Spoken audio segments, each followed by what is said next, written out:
Welcome, everyone, and good day. This is Commerce Today. My name is Darin Newbold, your host, and very excited to have a wonderful, wonderful guest, Anna Krzyzanska, which is one of our solution architects here at Creatuity. And we're very excited to have her on board because this is an opportunity to talk about something that's very near and dear to your heart, and that is how to approach a Adobe Commerce upgrade without jumping into that crazy rabbit hole of ours. So welcome, Anna. We're happy to have you. I'm so excited to be here. Thank you, Darin, for the invitation. You're very welcome. Well, let's jump into this because I know you have several things here. So first and foremost, when someone's deciding to do an Adobe Commerce upgrade, what do they need to look at? What are some things that are important, and what's important from your perspective that they need to be looking at? I think there's few things you can start with, but I have my own kind of list of steps what you can do. And no matter what is your position in the Adobe Commerce project you're running, I think the best would be to start with checking how many customizations you have done on your store. Also, how many, maybe some extensions were bought in Adobe Commerce Marketplace. That's also very important to do. And this is probably where you should start to make a list of all those changes you did on Adobe Commerce platform. Well, I can only imagine that is very, very key. Once you have that list, what's one of the most important things to do, kind of next steps as you look at that list? For sure, the first thing you need to check if that extensions you bought and installed on your platform, if they are already compatible with the package you want to upgrade with your Adobe Commerce. Because if not, it can actually, create some additional hours that your dev team probably will need to spend to fix some issues that will come with, that not compatible package you have right now. Because they end up in those situations where we have basically the dev team then has to do customizations and basically rewrite things so that it works. So it works with the new upgrade versus it works right out of the box or right from the start. Correct? Yeah, I recommend in that case, if something is not still compatible, to wait a little bit, not rush with that upgrade, and wait until all the extensions you have being compatible with the package. Yeah, that's my recommendation for sure. Okay. So that gets us kind of into that preparing of the upgrade. And you said list of the modules and the extensions and really building that out and making sure that there's a compatibility check. What about vendors? How does that play into this preparation for this upgrade? To be honest, I would say that the knowledge base for you, basically. If you have any questions, you can always, contact with your vendor and check with them about that package. You can also check with them when they will prepare this compatible package. They most likely will have some answers for you. Yeah, and I would just listen to them in that case. Okay, perfect. So we've got our preparation. We built out our list. We've checked it twice to make sure who's naughty and nice.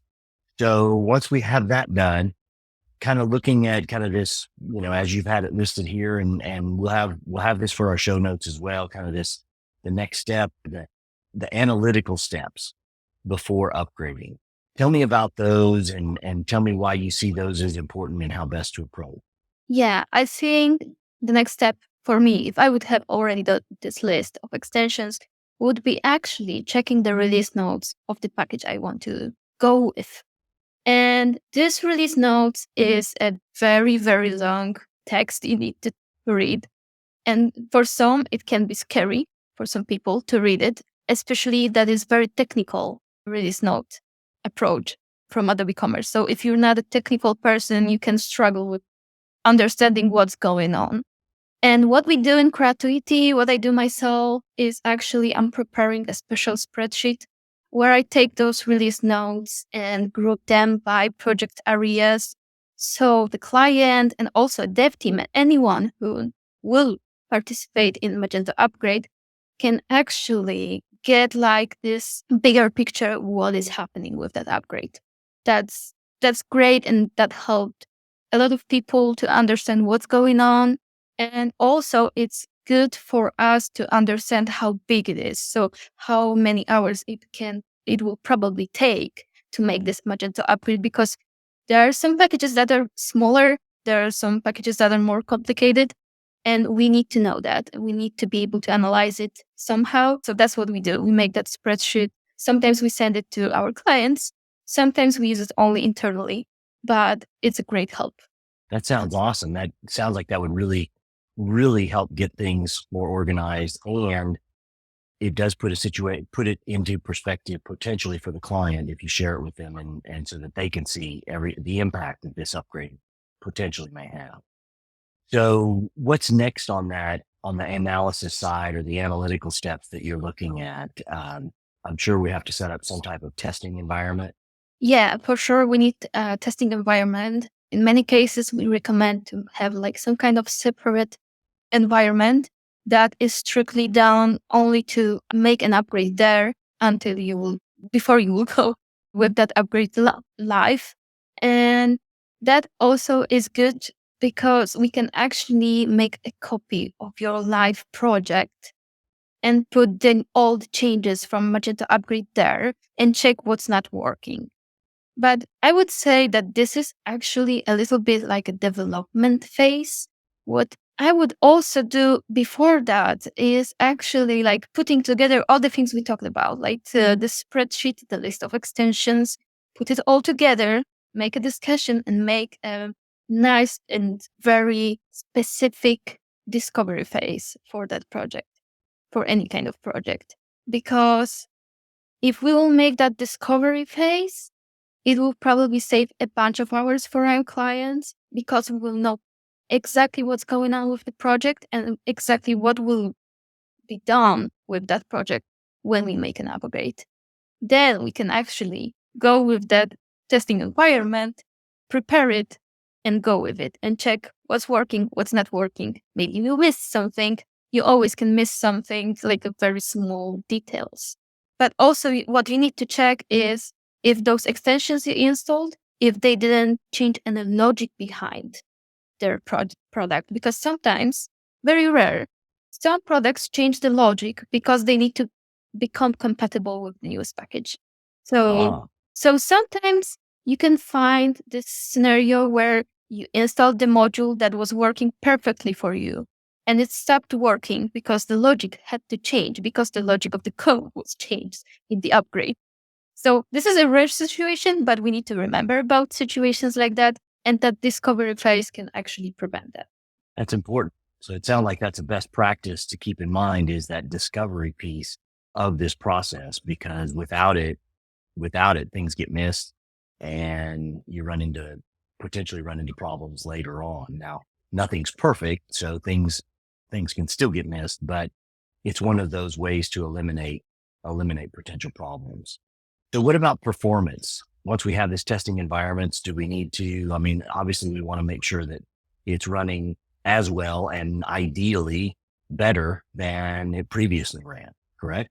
Yeah, that's correct. And because of that, we need to make any kind of test we can. Basically, if we are, able to check the performance of each side, we should do it. If we have a budget for it, we should do it. We always ask for that budget for sure. That's also some part of the discovery phase after all the testing, but it is a development. And what is important is to keep a very detailed notes of what we found in the middle of those testing processes and make it, write down. It cannot be a discussion in a group. It cannot be anything like that. You need to write down, have a detailed notes, and also have a detailed plan step by step how you want to approach that specific Adobe Commerce grade. Gotcha. Well, let's switch gears a little bit and let's talk about the rabbit hole. We talked about, hey, here are some steps to get prepared for it and everything, but let's avoid some of that time situation. So how do we manage time expectations and the varied time frames of different things? From my perspective, in many cases, I hear that someone would like to get like one very nice, maybe not that big estimation for the upgrade of Magento. But what I recommend and what we always try to do here in Creatuity is to approach with like a discovery phase first. So we estimate how long it will take to make a discovery phase. And based on that discovery phase, we can actually give you some kind of range of hours that will take the development phase of Magento upgrade. That way, those numbers will be more realistic than giving you some kind of range of hours before that discovery phase, because we don't know what's in that rabbit hole yet, as you said. So to avoid that, we need to actually jump in like a little bit and check what's around, what's going on around, how many, things are around, how many stones we need to move, to go Exactly. here and go deeper and deeper in that rabbit hole. But if that will be the first step to actually discover how deep is that hole, that will help us. And the team really appreciate when they know that they have a time for discovery phase, because they have a time to think. And that's very crucial when it comes to Adobe Commerce upgrade also.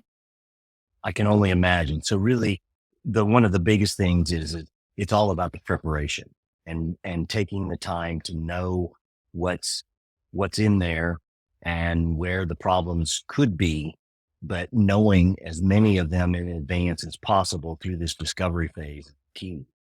Would you ever have a situation where after a discovery phase, you might either significantly increase the number of hours this upgrade might take, or even the opposite, significantly decrease and say, well, hey, this is not nearly as complex as maybe we originally saw it? I actually had both scenarios, like Yeah. work with both scenarios.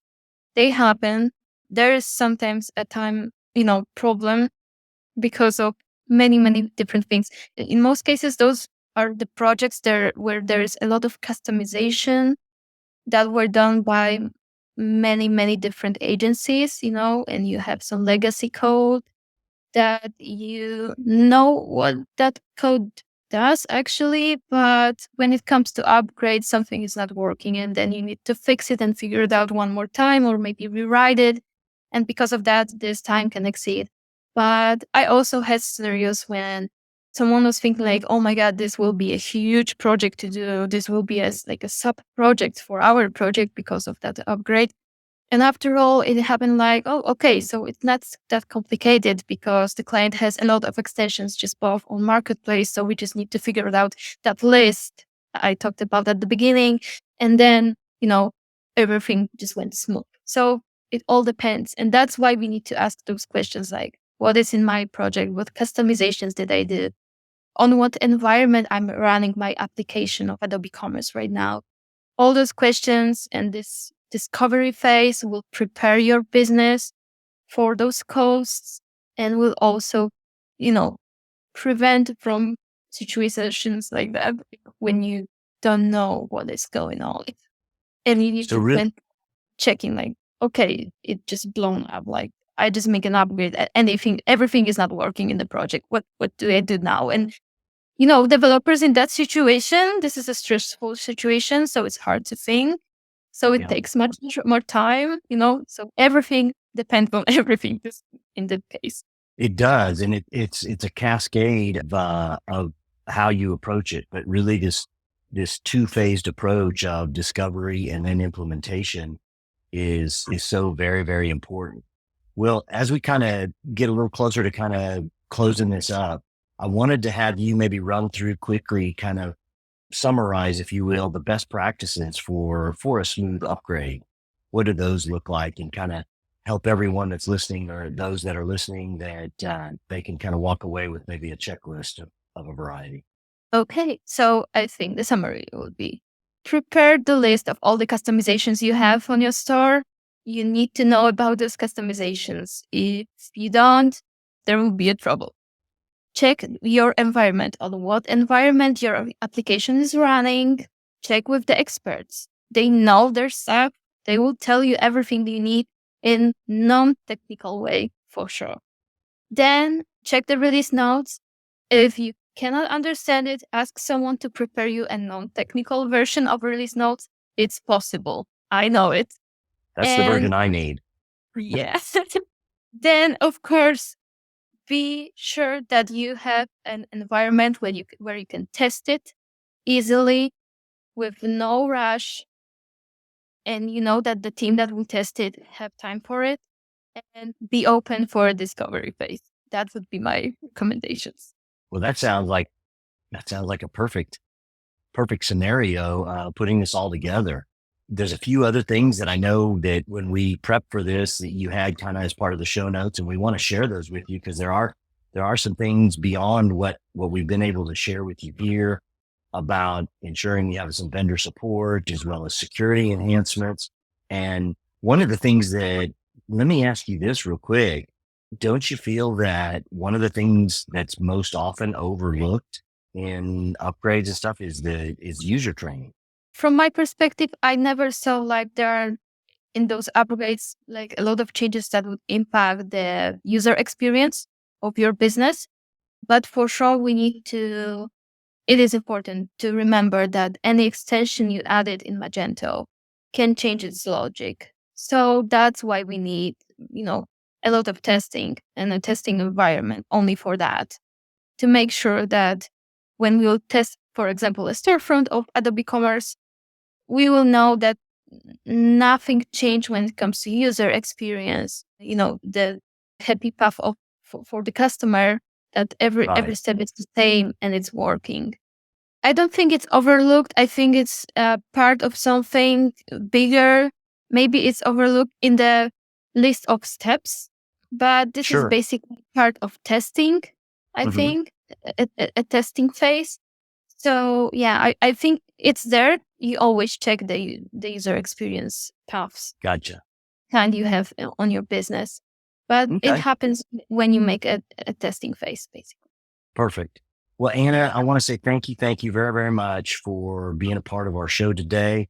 Part of the show notes, Anna had created a kind of a decision tree, and it's not something that's easily talked about, but it's much better in being able to see it. So that'll be part of our show notes. As always, we encourage you to subscribe to wherever you're listening to this, to our Commerce Today show. And as always, we thank you very much for tuning in. And again, thank you, Anna. And take care. Have a great day.